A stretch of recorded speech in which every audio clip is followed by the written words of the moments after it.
Education টিকেছ মই সকলোকে স্বাগতম জনাইছোঁ। যিহেতু মোৰ এই ভিডিঅ'টো আজি স্পেচিয়েলি আমাৰ যিখিনি 4,500টা পদত এপ্লাই কৰিছে তেওঁলোকৰ কাৰণে। এতিয়া কথাটো হ'ল যে ইয়াতে আপোনালোকৰ এতিয়া 2025 বৰ্ষত যিখিনি 5,550টা পদৰ ৰিক্ৰুটমেণ্ট হৈ গ'ল তাৰে লগত এতিয়া কম্পেয়াৰ কৰিলে নহ'ব, কিয়নো সেইটো গ'ল। এতিয়া কথাটো হ'ল আমাৰ ইয়াত কাট অফ মাৰ্ক কিমান মানলৈকে নামিব পাৰে। চাওক, যিখিনি আমাৰ 5,000খিনি পোষ্ট আছিল সেইখিনি কাট অফ সেইখিনিতো ইমান বেছি যোৱা নাই। UPৰ ক্ষেত্ৰত অলপ বেছি গৈছে। আজি মই LPৰ ক্ষেত্ৰতহে কৈছোঁ, ভিডিঅ'টো বনাইছোঁ। এতিয়া আমাৰ টেকনিকেলি চাবলৈ গ'লে আমাৰ এইবাৰ এই 4,500টা পোষ্টত মানে পোষ্টকেইটা প্ৰতিখন ডিষ্ট্ৰিক্টতে মানে এটা এভাৰেজ টাইপৰ পোষ্ট আছে। মানে এইবাৰ অকণমান বেছি ভালকৈ আছে 4,500টা পোষ্টত। মানে প্ৰতিখন ডিষ্ট্ৰিক্ট ৱাইজ তাৰমানে আমাৰ পোষ্টবিলাক প্ৰায় তাৰমানে ইমান বেছি কমো নাই, ইমান বেছি বেছিও নাই, এটা মধ্যমীয়া হেৰিত আছে। গতিকে আমাৰ এতিয়া ক'বলৈ গ'লে OBCৰ পৰা আৰম্ভ কৰোঁ মই।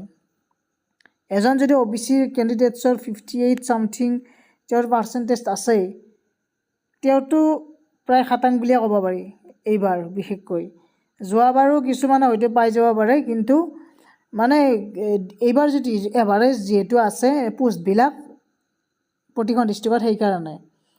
আৰু 57 এইটো তাৰমানে লাকিলি সোমাই যাব পাৰে 57, কিন্তু খুব কম। কিন্তু 58টো OBCৰ ক্ষেত্ৰত একেবাৰে তাৰমানে এভাৰেজ পাৰ্চেণ্টেজ বুলি ক'বলৈ গ'লে 58টো হ'ব পাৰে, 58ৰ ওপৰত বা 58 লাষ্ট হ'ব পাৰে।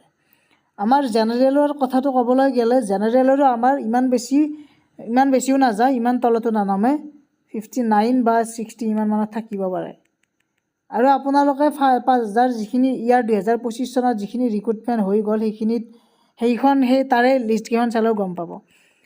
আৰু আমাৰ SC আৰু STৰ কথাটো আমাৰ অকণমান বেলেগ টাইপ হৈ যায়। ইয়াতে আপোনালোকৰ 54তো পাই যাব পাৰে, 55তো পাই যাব পাৰে, কিছুমান ডিষ্ট্ৰিক্টত হয়তো 60ও যাব পাৰে।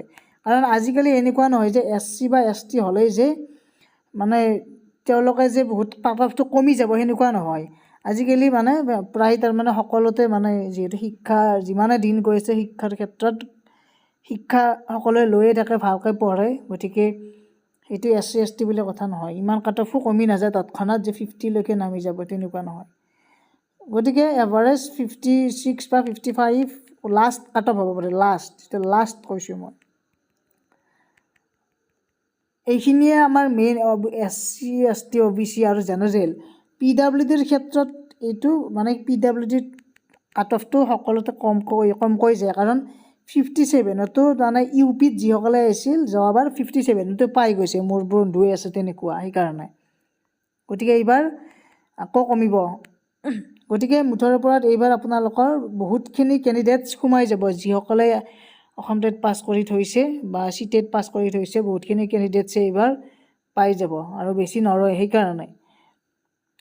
গতিকে এটা গুড নিউজ আহি আছে সকলোৰে কাৰণে, কাৰণ এইবাৰ বহুত বেছি চান্স আছে। আগতে বাৰু 2022, 2023, 2024, 25 এনেকুৱা যিখিনিত ৰিক্ৰুটমেণ্ট দিছিল লাষ্ট 25তো অকণমান কমিছে কাট অফ, কিন্তু 2022-23ত যিবিলাক আমাৰ ৰিক্ৰুটমেণ্ট দিছিল তাত কাট অফবিলাক বহুত গৈছিল।